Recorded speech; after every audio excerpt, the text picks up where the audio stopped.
What is going on, everybody? Welcome to this Monday edition of the PipeBomb Wrestling Podcast, and a happy Valentine's to you and your loved ones out there as well on this very special old school edition of the PipeBomb Wrestling Podcast. I am your host for this episode, the Young Buck, Andy York. Thank you so much for tuning in and listening to us each and every week, whether this is your first time or you've been with us since the beginning.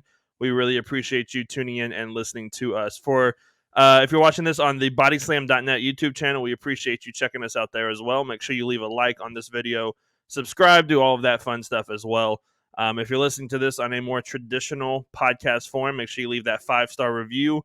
Share it with your friends as well, because we love to have this podcast expand and grow as quickly and as massively as we can. And for our friends over at SportsWire, our episodes are played daily for the most part, it seems like, as well as a plethora of other shows on that brand as well that you definitely want to check out. So we appreciate them tuning in and having us each and every week as well. We really appreciate them doing that. But I could not do this podcast alone, because what we are talking about, I was barely alive for. We are talking about the St. Valentine's Day Massacre pay-per-view, and I couldn't do this alone. Obviously, I had to be joined by the OG host of the PipeBomb Wrestling Podcast, Chris. Man, how you doing? Since it is Valentine's Day, I thought I would break out the brother of love. I love you. What's going on, man? How's it going? Pretty good. I think that's the podcast right there. I think it's time to call it. Just wrap it up early. Get the button. That's it. Oh, man. Gotta love Bruce Pritchard. Gotta love brother love. It is Valentine's Day, man. And how fitting that we talk about St. Valentine's Day Massacre, the very last in your house before NXT resurrected it in 1999. So we're at the, what is that, the 33rd anniversary? I think so. Not 33rd, 23rd. 23rd, yeah. I was 10 years old when this thing happened. You were 2. Yeah, I was 2. 2.5, probably. Well, yeah, probably. No, yeah. I just turned 2, actually. Yeah, it's true. Yeah, February, December. Yep. No, I was 3. You were 3. Okay. Well, see, I can't. No, I wasn't. I was 2. I don't remember how old I was. I was 2. Listen, You're not supposed to forget your age until you're past 30. Like me, I don't remember how old I am until it gets close to December, my birthday again. I'm like, wait a minute, how old am I again? That's what it feels like. I don't ever remember, but I don't ever remember. Here we are. Oh wow! So we're gonna dive into this wonderful pay-per-view. We kind of mentioned this on the Wednesday edition of the podcast when we were talking about beforehand. This is the first time I think that we've covered the Attitude Era in a long time. If not, this is the first time I've ever been a part of an Attitude Era podcast. So I'm very excited to jump in and talk about this. We kind of dipped our toes into the Mick Foley Attitude Era stuff, which we'll get into in a little bit. But as far as just like a full-blown Attitude Era pay-per-view and sinking our teeth into what storylines were happening and just the random craziness that is Vince Russo's brain. Yeah, this is the first time we've done it in the WWF realm. So WCW, we've done it a little bit, but WWF, yeah, really, for sure. This is the first WWF, the Vince Russo, the good, the bad, and the Vince Russo, and I'm sure we're gonna dive into all of that well. So we're not going to talk about the whole card, because some of these matches on the card are just not that important to talk about, to be completely honest with you. Well, and this was the era too where they hot shotted everything. It was matches were 2 minutes, and that's just the way it was, both on Raw and on pay-per-views. Yeah. So the first match we're going to kind of talk about, it's not the opening match, even though I was very intrigued by Gold Dust versus Blue Dust, because Blue Meanie is a fun character to look at. The only thing other than this that I remember about the Blue Meanie is JBL actually legitimately punching him in the face at One Night Stand 2009, 2008.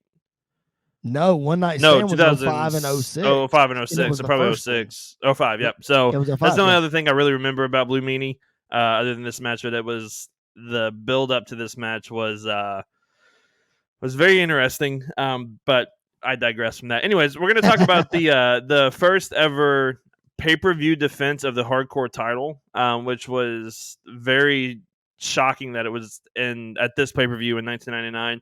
And it was Al Snow versus Bob Holly. I love the hardcore title. When they were teasing bringing back a title, and it was a 24/7 title, part of me was very much hoping that it would be the hardcore championship, just because of how chaotic it is and how much fun it is. But kind of talk like your thoughts on the match. I mean, it was obviously like a train wreck of a match. Sure. Went backstage, finished at the lake or river or whatever it was. Yep. It was something to kind of behold, wasn't it? It really was. And you alluded to WWE. I almost said WWF because that's what we're talking about. WWE bringing back a title a few years ago, and especially with Mick Foley introducing it. Yeah, we all wanted it to be the hardcore title. And I think they tried to recreate the concept because the hardcore title was defended 24/7, just like the 24/7 championship. It just didn't have all the weapons and everything. Or currently we don't have all the weapons. But if you go back and watch some of these hardcore title storylines, they're just as good, just as entertaining as the 24/7 stuff. Now, R-Truth wasn't in the Attitude Era to keep us all laughing the whole time. But at the same time, there was still some crazy pins and crazy finishes and crazy people holding the title. I'm pretty sure Mae Young was the hardcore champion. I mean, like, it goes on. The list goes on and on. But for this match specifically, man, you gotta love a good match that goes around the building and outside. I mean, as a wrestling fan, if you can't get excited when the guys go out of the ring, backstage, and outside, much less into a river, come on. Like, what kind of wrestling fan are you? You know, you got to get excited about that kind of stuff. So Al Snow and Hardcore Holly, good research on you by the way, because I didn't realize this was the first pay-per-view defense of this title. So very, very cool. But yeah, man, I think there's another match. So context, I don't know if you picked up on this at the pay-per-view or not. They were talking about the Road Dogg getting injured, and because he was he was the hardcore champion. Well, Road Dogg didn't get injured. Road Dogg was sent to rehab. This was one of Road Dogg's rehab stints. Yeah. There's another hardcore match at a pay-per-view. I want to say it's in 99. I don't remember the pay-per-view. Tweet me at Chris Belcher 24 for failing to remember what pay-per-view this was at. Okay. But there's another hardcore match. I'm pretty sure it's Al Snow and Hardcore Holly. But Road Dogg shows up and follows them outside and into a bar across the street where they fight. And Road Dogg provides on-site commentary. What's funny is that he cannot hear the commentary that's actually going on in the match. He just has an arena mic and he's just going. It's fantastic. I wish I could remember which pay-per-view that was, but I'm sure we can look it up. But I'm fairly certain it was Al Snow and Hardcore Holly in that match too. That reminds me a lot of, I don't know if you've seen it or not, but in TNA, when Booker T was in TNA, he was on commentary for a match and like it broke down. And so he takes the headset off and grabs a live mic and is commentating what he is doing in the ring as he is doing it. And it is hilarious. It's some of the best stuff that Booker T has done. Listen, in the mid 90s, Jerry Lawler used to do that in the WWF. Like he would wrestle a match and he would take a live mic in. Yeah, it's amazing. It's so fun. I think Chris Jericho did it a couple years ago in WWE. Somebody did it a couple years ago in WWE, and it was either Chris Jericho or Kevin Owens. It was one of the two of them because that's the two that would absolutely do that. Yeah, and it was that's absolutely amazing. So obviously Bob Holly walks away with the hardcore championship after this match after pinning Al Snow in the lake, which I love those moments of not just fighting outside of the ring and back out, like out into the out of the arena, but like in water for some reason is just really funny because I think we all used to do wrestling moves to each other in the water. So it's like we did. That's watching them do that is like, oh, they're just like us. Like that's exactly what we're doing. I still do wrestling moves to my wife and our parents' pool, and it's fun so until funny. I almost broke her neck one time, and then that was not fun. Nope, not at all. don't do that. One other thing I wanted to talk about before we kind of talked about the three big matches on the card is the tag match between Owen Hart and Jeff Jarrett versus Thank you for bringing this match up. Mark Henry and D'Lo Brown. This match was a lot of fun. So good. I think people forget how good Jeff Jarrett kind of was in the ring. Yes. And everybody knows how good Owen Hart is. I mean, Owen Hart is probably one of the most underrated wrestlers of all time, in my opinion, just of how talented that man was. And so this, Yep. like, having those two guys together, plus D'Lo Brown and Mark Henry, I love them working together as well. Yep. This was obviously early stages of Mark Henry, very new still during this time. Yep, But I sure. really, really enjoyed this match, man. I really did too, and like I said, I'm really glad that you brought it up because you mentioned how good Owen Hart is. A lot of people recognize that because he was never world champion.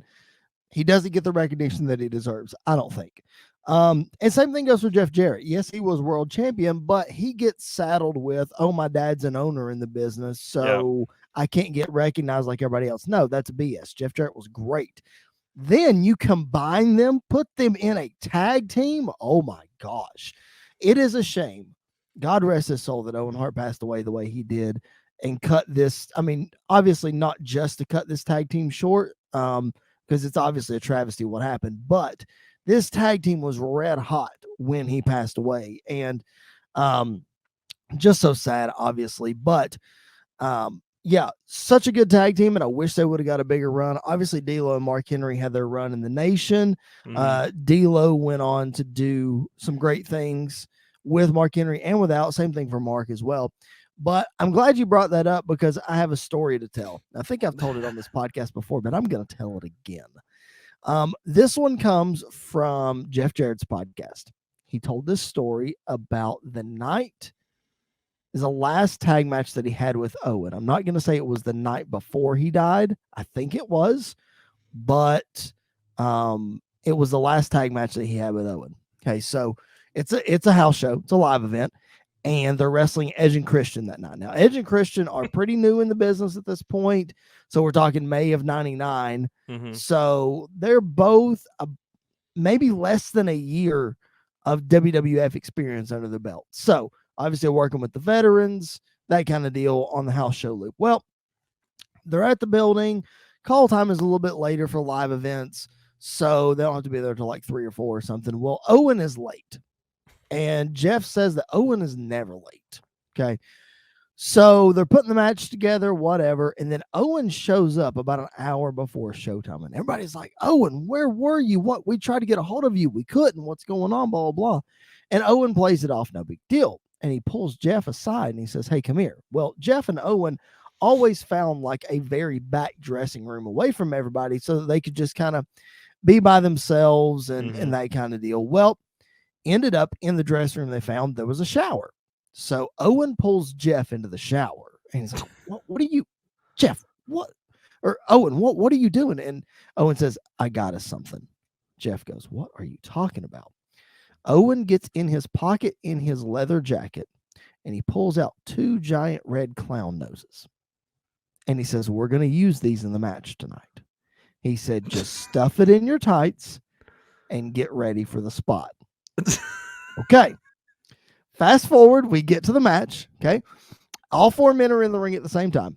And Owen and Jeff are in the corners, and Edge and Christian are up on the second rope doing the 10 punches. And that's the cue for them to get the noses out.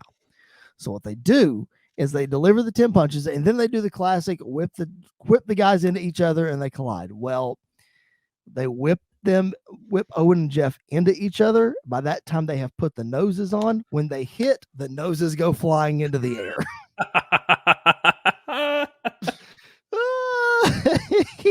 And Edge and Christian didn't know about it until it happened.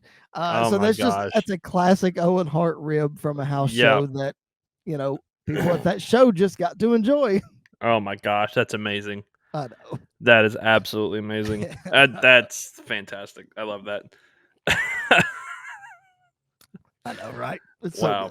So all right, let's move on to the 3 big matches that we're going to talk about. These 3 matches actually happen back to back to back. So that's really interesting to me. But the first one we're going to talk about is a tag match that completely threw me for a loop when I was watching it because I had no idea that this was on the card. And you had the Corporation, which was Chyna and Kane, taking on DX, which at the time was Triple H and X-Pac in this match. Yep.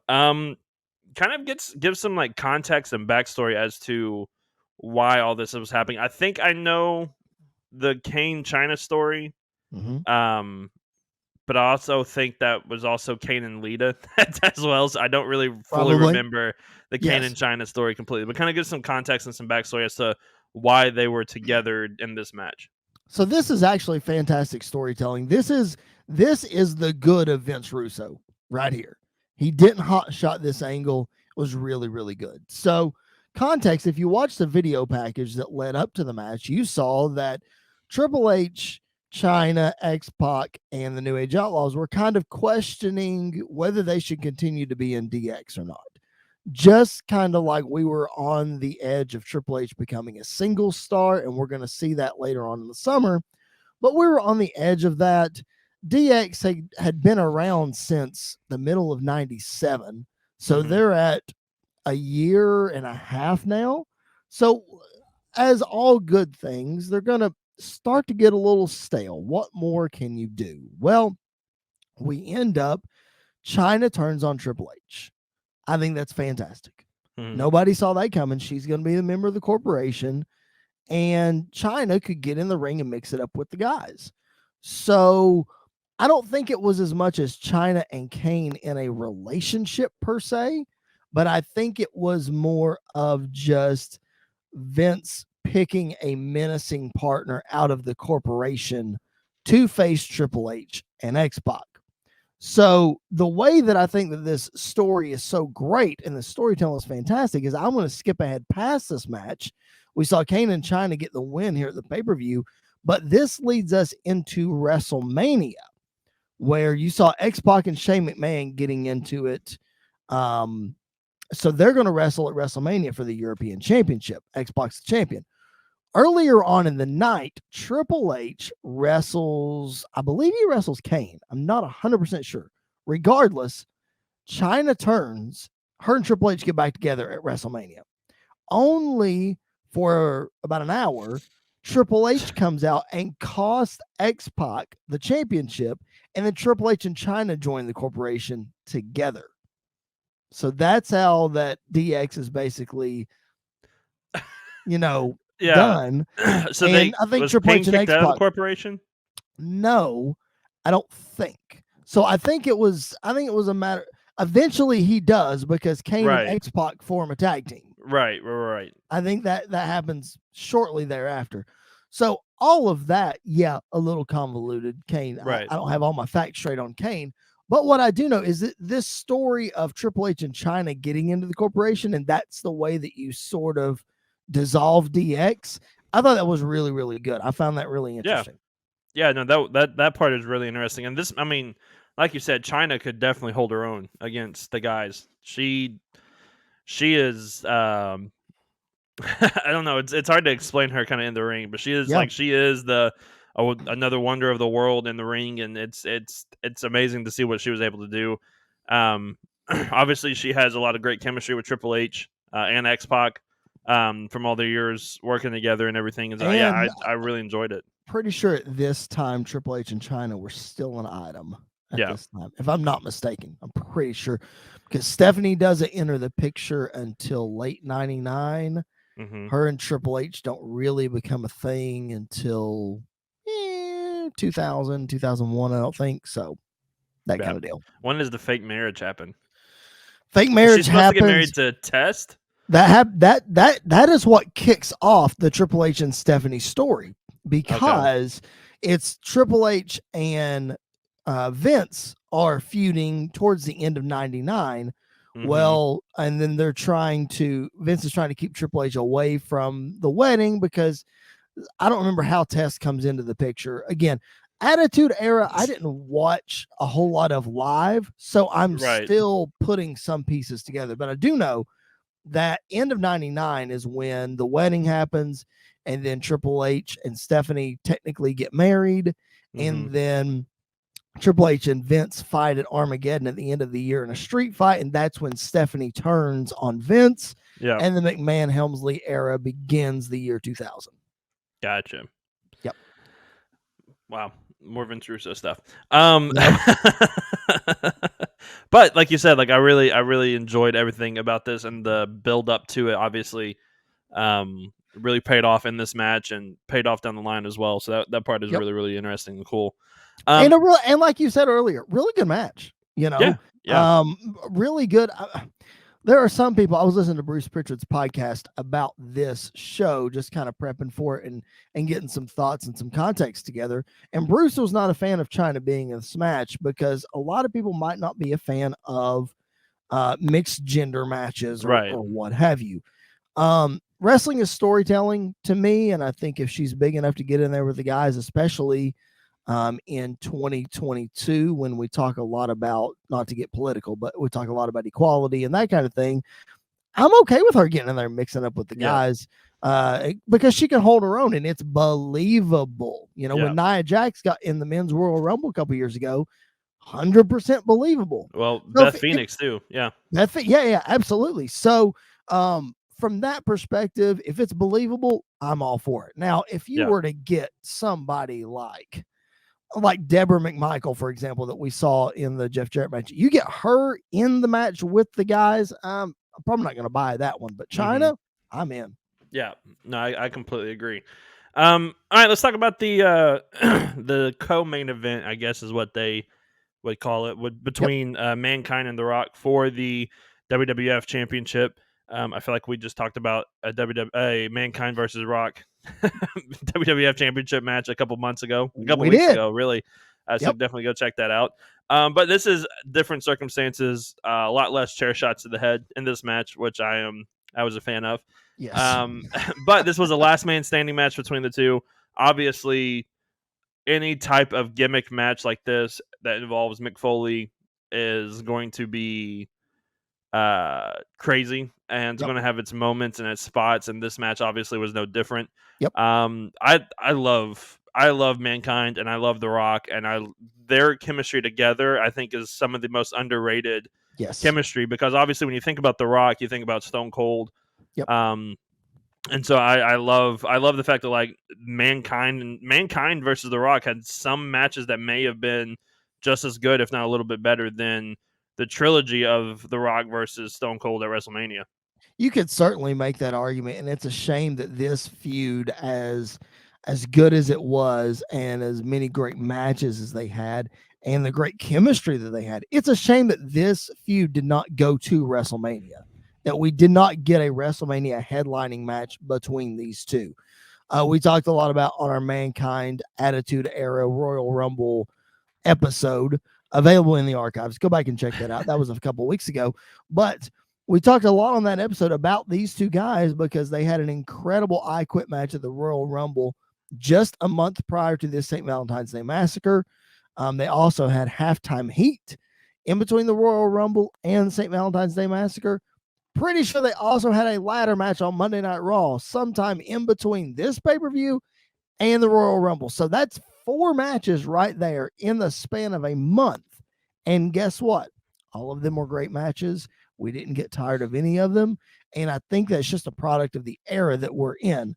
That being said, though, man, a product of the era that we're in, you had The Rock, you had DX, you had Austin, you had all of these polarizing figures.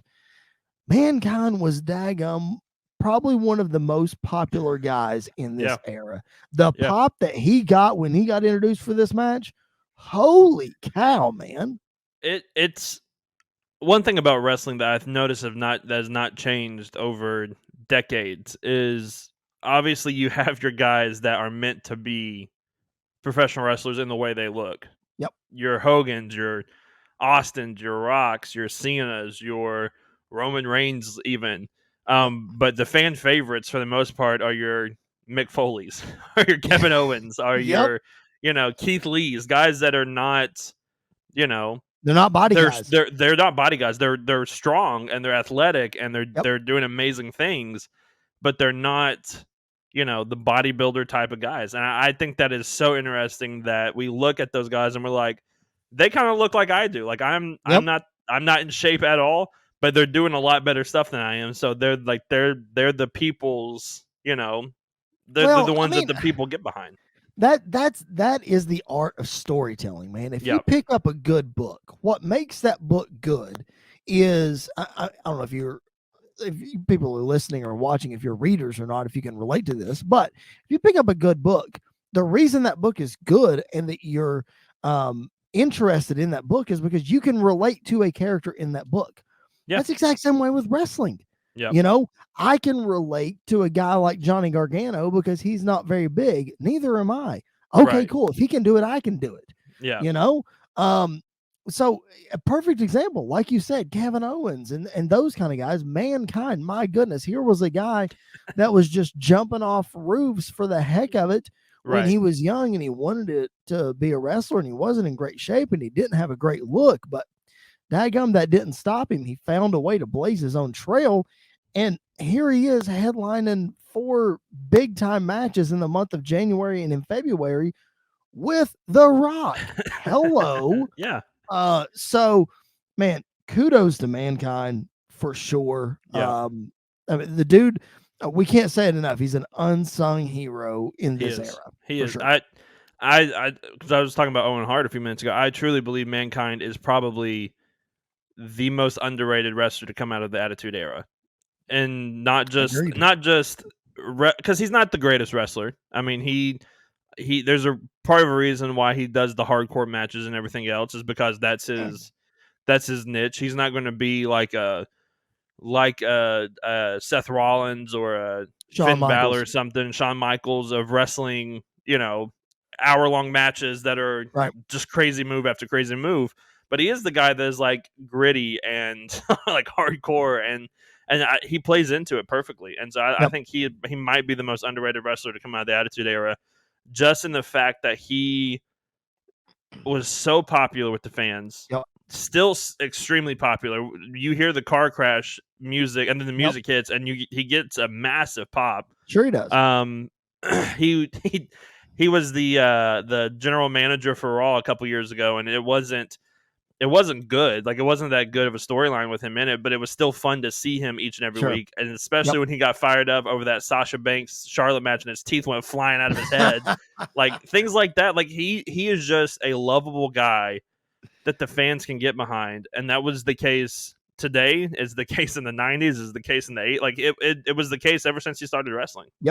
I 100% agree. Like that is that's absolutely accurate. Mick Foley is just, you cannot say enough good things about that guy. Even if you tried, it wouldn't be enough. He has done so much for that business, and to think that Vince McMahon had written him off when he signed him. Said it's not going to work. JR, you wanted him to come in, but you're going to be disappointed because he's not going to work out. And daggum, if he's not one of the most lovable, most popular, incredible wrestlers, especially in this Attitude Era. I mean, you could argue that some of the stuff he did in the Attitude Era wouldn't be what it was without some of the things that he did. Oh, absolutely. I'm not talking about just flying off Hell in a Cell, because Lord knows we repeat that over and over. But still, like, the Attitude Era wouldn't be what it was without Mick Foley. You can say Rock, Austin, DX, McMahon, yada, yada, yada. No, Mick Foley. Foley for sure, man. Yeah, I mean, when I think of the Attitude Era, the 3 people that I think of the most, I mean, obviously you got Stone Cold, you got The Rock, and then it's Mick Foley, and I think that plays a massive role into this. The match ended in a draw, which is frustrating. It's pay-per-views, and I hate when, if it makes sense, and I think this one sort of made sense in some retrospect, but it's still a little frustrating because I didn't know the outcome. This is the first time I had seen the main event a couple of times just because of what happens, of what takes place, and I've seen clips of it and stuff. I did not know. I got the rest of the card I did not really know anything about, so I was watching it for like the first time. And when the double count out draw happened, I was like, oh, that, like, the air kind of went out of the room in my house. I was like, that kind of sucks. Like, I wish we had a definitive finish. And the crowd didn't like it either. You saw how they responded. You know, they rained the chorus of boos down. And I was okay. The 2 problems I have with this is, number one, if you look at the context, Rock is going to get the world title back and go to WrestleMania. So why don't you just switch it right here? Like, I don't get that. But number 2, The finish, if that's what you're going to stick with, okay. If you're going to do a double stretcher job, let's not just have a double chair shot to end the match. Yeah. We need something a little bigger if we're going to do a stretch job. Because especially after Mick Foley took 18 chair shots in the Rumble. Especially at halftime heat when Mick Foley pinned The Rock with a forklift. On all of these things. But just a double chair shot is going to put them both on the stretch. Come on. Like that was, not to the same extent, but it reminded me a lot of the AJ Styles Shinsuke Nakamura double count out because they both kicked each other below the belt. Like that, like that was a decent matchup to that point, and then just the finish took the air out of everything. Yep. And that was the case here for sure. Anything else you wanted to mention or talk about in this match or one of the other matches before we move on to the main event? I don't think so. I think we pretty much covered everything as far as up to the main event. I mean, I'm kind of looking over my notes here, but it was a straight up Attitude Era pay-per-view, man. If you look at everything in the undercard, you had your Gaga that got everybody laughing and excited with Gold Dust and Blue Dust. You had your hardcore match to set the table for that. Then you had some stuff that didn't belong, like Boss Man and Midian and the Undertaker coming out, and of course that sets up Boss Man and Undertaker for WrestleMania 15. You had good wrestling with the Triple H tag match and then the Jeff Jarrett tag match. And then, you had Ken Shamrock and Val Venus, which everybody has their varying opinions on those two guys and, what have you for the Intercontinental title. But it was what it was, man. This is an Attitude Era pay-per-view at its best. Not saying it is the best, but it perfectly describes the Attitude Era. Yep. One thing I will mention before we move on to the main event, because it kind of plays into it. Well, two things. One, I love the fact that they had to assemble the cage around the ring. Oh yeah. During this time, it wasn't above the seat, like it wasn't like hanging above the rafters and brought down. They had to carry out each piece and put it together. I'm so glad you brought that up, because this was the cage that they used from the mid 80s until this night. And you can guess, if you can't guess, I'm going to tell you why this cage stopped being used this night. Because Vince McMahon worked in it. Yep. Since Vince worked in it, he decided, oh, man, that's too stiff. We got to get something else. And they did. There you go. Wow. One other thing I will mention is kudos to Jerry Lawler, who was losing his voice the entire show, and it was getting worse and worse as the night went on, but he continued to push through and be the king throughout the entire pay-per-view. Yep. He sounded like Michael Cole by the end of WrestleMania 35. Yes, that man lost his voice. Which was very brutal. But it was very brutal. Kudos to JR, man. Or not JR, King. Kudos to King for powering through. You're exactly right. Yeah. All right, let's talk about this main event, because it is a very memorable main event. Yes, it is for multiple reasons other than just the big debut, pun intended. But also for kind of how it finished, because it was a really weird finish, and it was a really weird match. Kind of talk about, obviously everybody for the most part knows the storyline going into this of Stone Cold versus Vince McMahon. This is like the feud of the Attitude Era. When you talk about the Attitude Era, you think of Stone Cold versus Vince McMahon. And it kind of like this was the bread and butter of the Attitude Era in this match, man. Yeah, it really was. This feud had been going on since probably the night after WrestleMania 14. Because Austin comes out, Vince gives him a new championship belt. That's when they debuted the Big Eagle, as opposed to the Winged Eagle that I have over this shoulder, right there. Yeah. So that was the belt that Austin won at WrestleMania 14. And then the night after that, they debuted what they called the Big Eagle, which is the Attitude Era belt. So in that night after WrestleMania, Vince tried to get Austin to be more straight-laced, more of the champion the company wanted him to be. And that's what kicked off this whole feud. So we're 11 months in the making of this match. So yeah, you said it, man. This feud defines the Attitude Era. And we talked about storytelling, and people relating to the story earlier. Who doesn't relate to their boss wanting them to be more straight laced and doing things their way? And you find somebody who's going to stand up to the boss and say, and is going to buck authority. Right. That was Steve Austin versus Vince McMahon. So everybody related to it in this era. So, yeah, when you talk about the Attitude Era, I mean, you could argue this is the greatest feud of all time, even though it didn't involve a lot of wrestling. Right. But we got a match in, I think it was May of '98, might have been April, on Raw, where Austin had one hand tied behind his back, and it was a lot of hoopla and gaga and whatever. Then you had Vince in the Royal Rumble, and then you had this one. Yep, absolutely. And it's like we've been saying, it is the Attitude Era in essence, and in this build up and in this match. Yep. Kudos to Vince. I'll give him his props up top for bumping like a madman in this match and taking some stiff shots, some stiff bumps. You can say a lot about Vince McMahon, and about the stuff that he made his employees go through. Yep. I.e. the cage, the some of the other stuff that he has put them through. But he's always said, and everybody says this about him, he's not going to make you do something that he himself wouldn't do. And the most recent example is the WrestleMania with no fans in attendance, making Gronk jump off the platform. And he was out doing it before, showing him, like, you can do this. If I can do this, you can do this. And he jumped off. And so that's the thing about Vince, is he'll do what he asks. Like, if he wants you to do something, it's something that he himself would do at the same time. Yep. And that was when he was 74 years old or something like that. Yeah. Because at this show he's 53 and doing what he's 53 at the show. Jeez. And a couple of years before that, you mentioned, making sure that he does the things that he asks the wrestlers to do. There's a famous video of Shawn Michaels when he does his entrance at WrestleMania 12. And the contraption that he's on. There's a video of Vince riding that contraption from the top of the arena all the way down.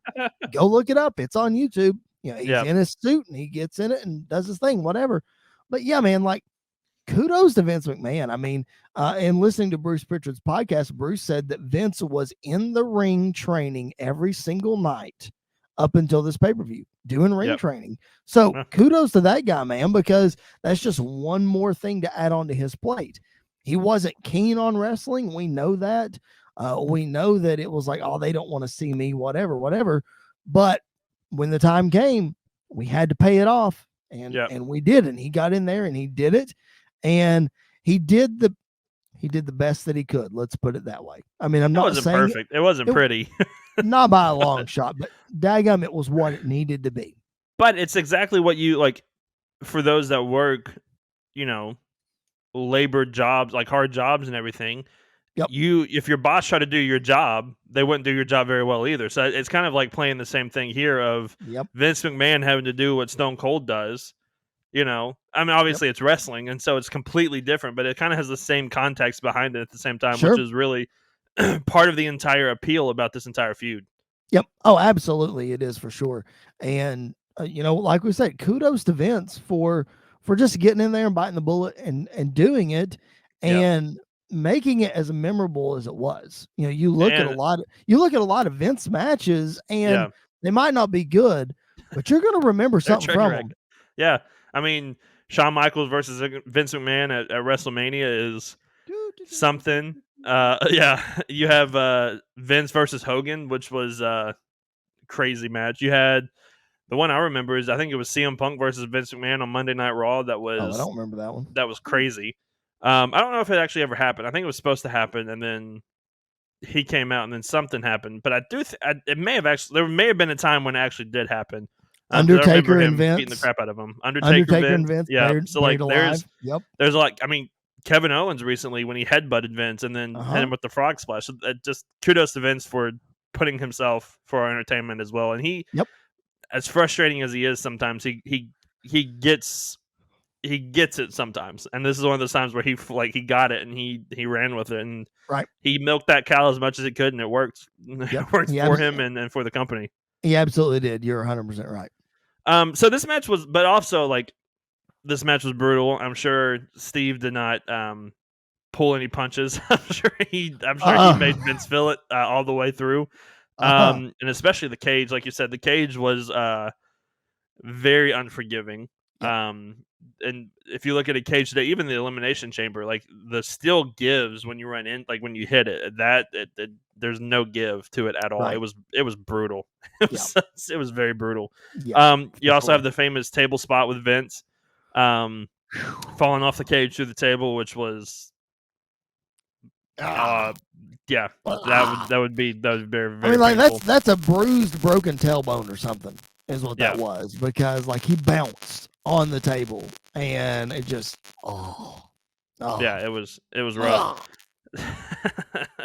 But then like you also have Vince getting busted open, and you have the entire match going on, and then we come to the finish of the match, which obviously you have the debut of a certain big man, Paul White, popping his little head out underneath the ring.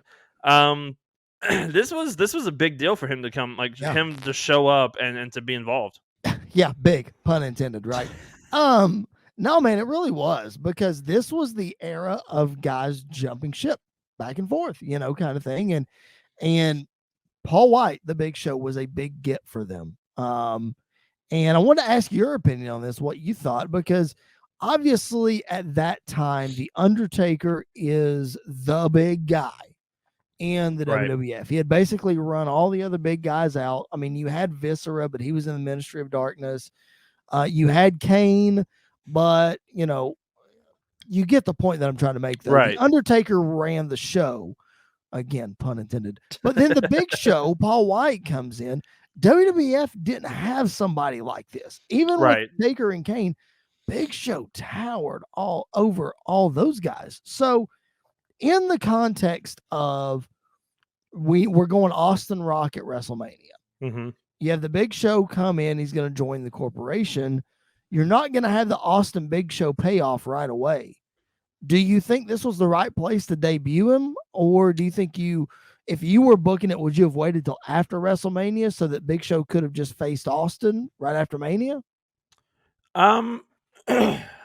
See, I don't know. Was there another pay-per-view between this and Mania? No, there was that not. It? No, because in this era, Mania was always in March. Yeah. I think you could. I mean, if you absolutely wanted to debut him right here, I think you could have done a couple of weeks later, do on Raw, Big Show versus Stone Cold.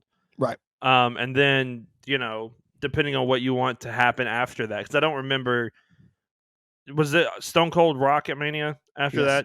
Yep. I think you could have found a way to, because obviously you want Big Show to stay strong. You want Big Show to come in and be dominant. I think you could have had The Rock distract Stone Cold in the match. Paul White, Big Show beats Stone Cold, very nefarious means or whatever. Go into WrestleMania, have that WrestleMania match, and then after that, build up Big Show versus Stone Cold. Big Show or Stone Cold trying to get his even more redemption after that whole thing happened. Yeah, I was just curious, because in listening to Bruce Pritchard, he was not thrilled with debuting Big Show here. He wanted to wait till after Mania. That way, that's Austin's first opponent after Mania. But I'm like you, I wouldn't want to bring him into the company and then him lose his first world title match, and then you're already behind the 8 ball. So I'm okay with debuting him here, especially because he's not going right up against Austin, and you don't want him to lose.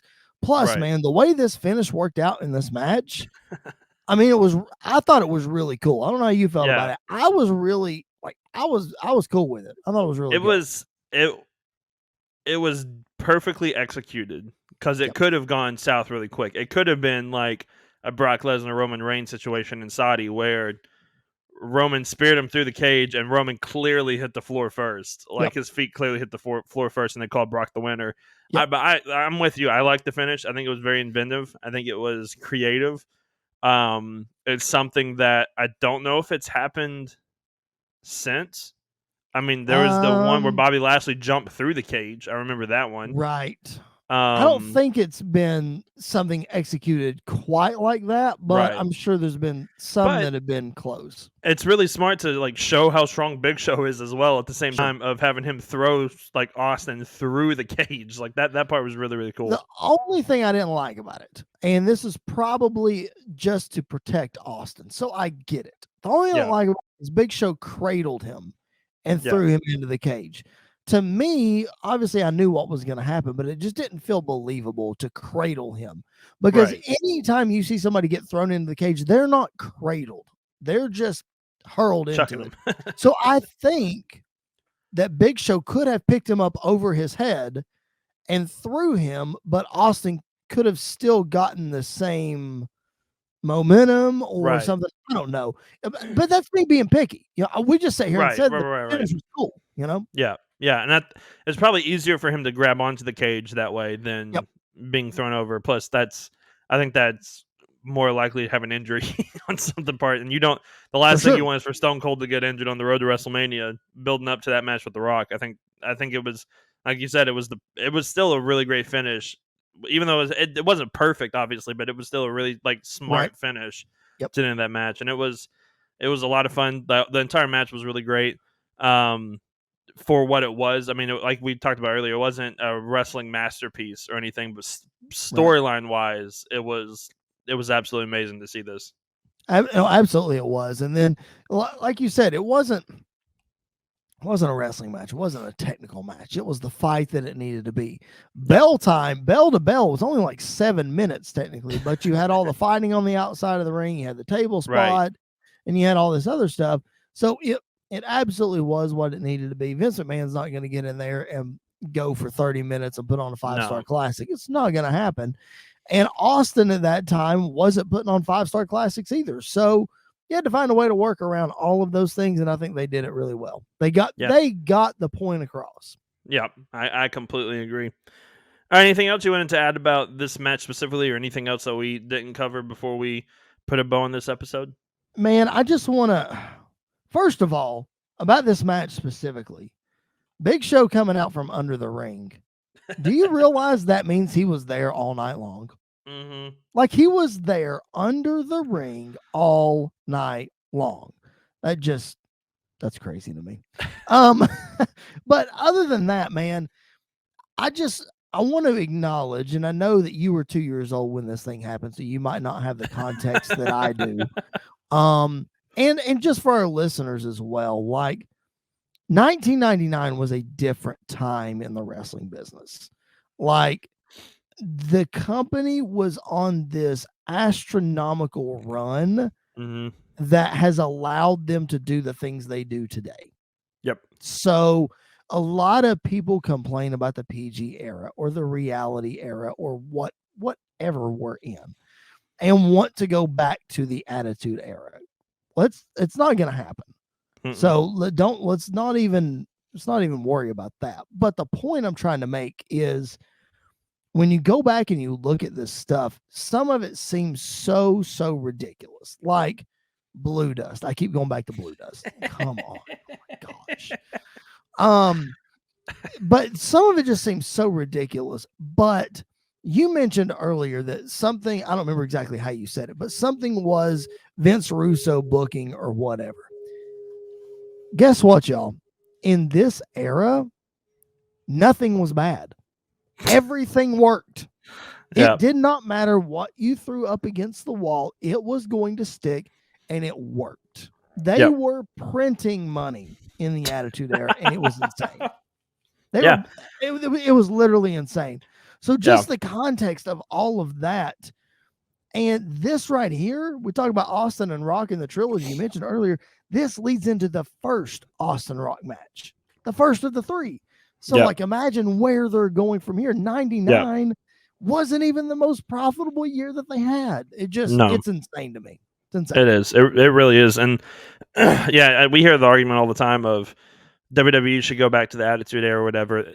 If you go back and look at some of the storylines in the Attitude Era, they are bad. 1, they would not work today, and 2, they're terrible. Like they are very bad. Not just like edgy, but like stupid. Like stupid just bad. Absolutely stupid. Mae Young gives birth to a hand, y'all. Yeah. Could you imagine if that happened in 2022 on Monday Night Raw? Oh, people would just lose their minds in a bad way. Yeah, Everybody it would not work as a good thing. Now, obviously there is a place for edgier content today, and WWE does it from time to time. Obviously, AEW does it more frequently. Yeah. You have companies like GCW that thrive in that era and that edginess.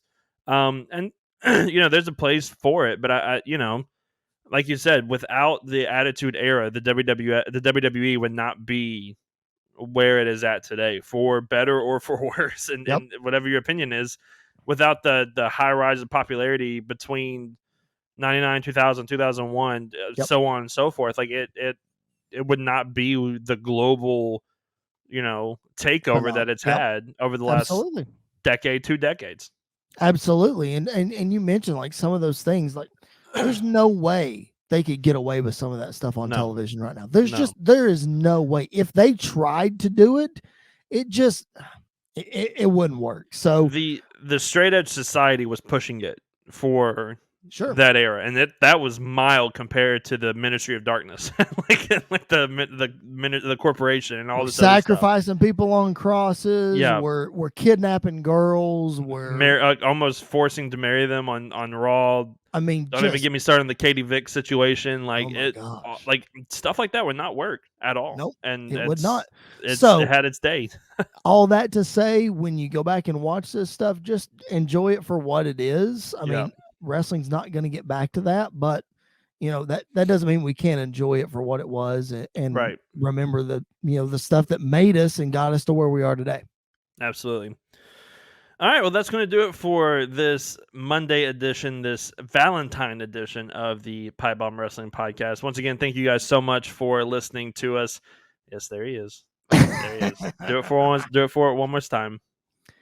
Just because I love you doesn't mean I like you. Jeez. That would not work today.